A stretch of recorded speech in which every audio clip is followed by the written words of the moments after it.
Frankenstein meets the Wolfman, the first crossover movie. This was the endgame of the 40s. The film opens with two grave robbers going to Larry Talbot's grave. I like that they spelled out Lawrence Stewart Talbot, who died at the youthful age of 31, and not just like 18-something to 1941.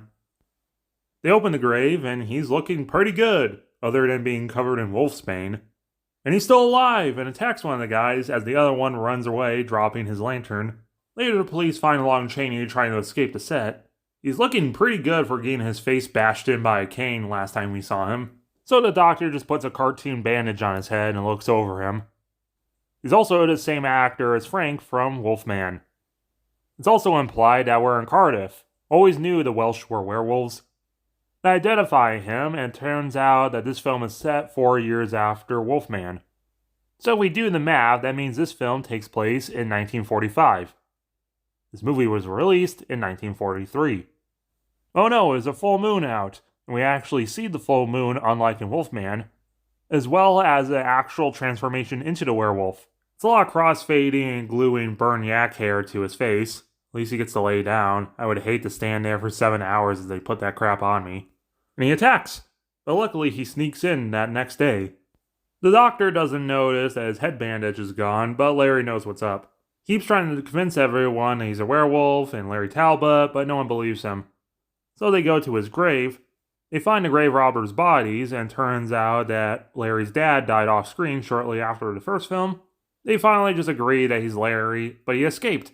He meets up with Maliva, played by a new actress. She basically says the only way to really kill Larry is to be in the wolf's body as he dies.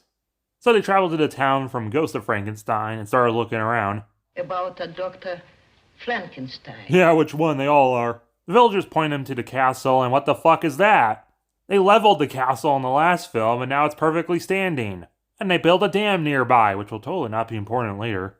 They mentioned the castle went up in flames, but that was Ludwig's house in the last film. Larry's upset, but then he gets even more upset when he turns into a wolf. He takes out someone else and has to escape as the villagers chase him, and he falls into a thing, covered in snow. The next day he turns back and he finds something frozen in the ice. After chipping it out, it turns out to be the monster, even though literally last time we saw him he was blowing up. Now he's literally in the opposite situation.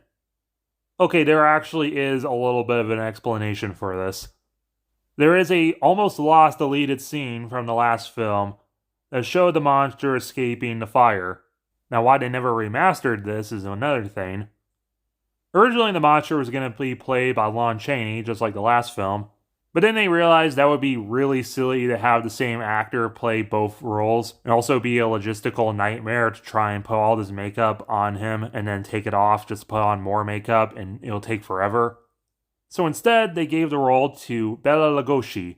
Remembering back to the original Frankenstein, Bela was on the short list to play the monster, but still no one really knows why he rejected the role.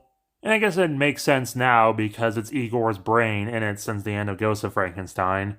And originally he was supposed to speak like in the last film, but later they decided to cut his lines, even though there's definitely a couple scenes where we can tell he's still trying to speak. The audio's lost, but the script isn't, so the channel Scribbles to Screens, who spent way too much recapping the last couple films where you could just watch my videos, haha, made a recreation of what the film might have looked like with the audio intact. Where are you? I can hardly see. Watch out. You'll burn yourself. Burn myself. Help me get up. How did you get here? The village people wanted to kill me. They burned the house down.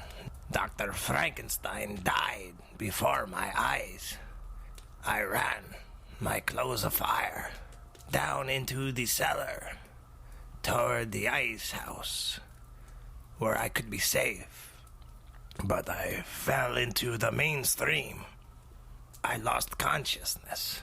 When I woke up, I was frozen in that block of ice. Conscious for years, but unable to move. Buried alive. I know. Yes, buried alive. So with that, we reestablish that the monster is blind, is still Igor. They get caught up in the house fire, but made it out to safety. He also explains that Frankenstein has a diary that could help them. But now with all this scene exiled, we have now Larry pulling the monster out of the ice like a toy, just knowing who Frankenstein is, and we cut to the next bit, where they just dub over Larry somehow knowing who Frankenstein is and knowing that he just has a diary and makes the monster point it out for him. Dr. Frankenstein must have kept records. A diary. You know where it is. Show me. If the audio didn't give it away, you can actually see, even in black and white, his lips aren't moving. Show me. Show me. So the monster, I guess we should just call him Igor from now on, looks for the diary. They find a chest, but only inside is a picture of Elsa, who I'm guessing is Elsa from the last film, Ludolic's daughter. She's trying to sell the estate, so Larry has to go and howl at her about the diary. She's not really interested, but there's also a festival going on that they go to, and there's a very, very silly song they sing. A one and all and sing a song. Parola, paroline. Parola, paroline. Larry's not really into it because it's a song about new life. I don't know, it's not that bad of a song. But then the doctor shows up, and it's awkward. But not as awkward as when the monster comes into town and scares everyone. His arms are outstretched because he can't see. It's kind of crazy how Bela is not just like the standard Dracula, but he's also now the standard like Frankenstein because he has his arms outstretched like every clip art of Frankenstein monster you can see now. So now the monsters have to skedaddle. All the other characters meet up, even Melina. The villagers are planning something. The doctor looks over Igor. Elsa just finally gives up the diary. And they come up with a plan to suck the life out of Larry, put it into the monster, and then drain it out of the monster. It's a plan so stupidly complicated and so stupidly convenient they have all the equipment still at the ruins of Castle Frankenstein. They're going to do it. Instead of just shooting Larry and cremating him and dissecting the monster, but whatever. But then last minute, the doctor decides maybe we should just keep Igor as he starts powering up and he gets his eyesight back. But you wouldn't know that if you didn't see the audio. It's a miracle! It's a 3 full moon month! Larry turns into the wolf. The equipment starts blowing up. Igor tries escaping with Elsa. And then, yeah, monster brawl! This is definitely the highlight of the film, seeing the two monsters fight. Even if it is kind of obvious it's not Bela as the monster in these scenes and it's a stunt devil, it's still just fun. But meanwhile, the villagers decide to blow the dam. The humans escape as the monsters are flushed away with the water. And the film wraps up so fast my head's spinning. Final body count? 4, counting Larry's dad and not counting Larry and Igor because sequels. This is a pretty good film. Just like the other films, the sets and orchestra and cinematography is beautiful. And this really should have just been called Wolfman Meets Frankenstein because it's more his film. It's a natural progression of Larry's story, feeling remorse that he's been doing all these bad things to people, and he wants to just die now. Bela does an alright job as Igor Monster.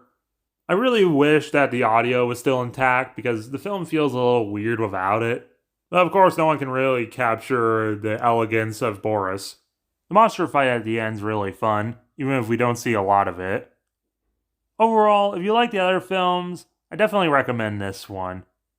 7 out of 10.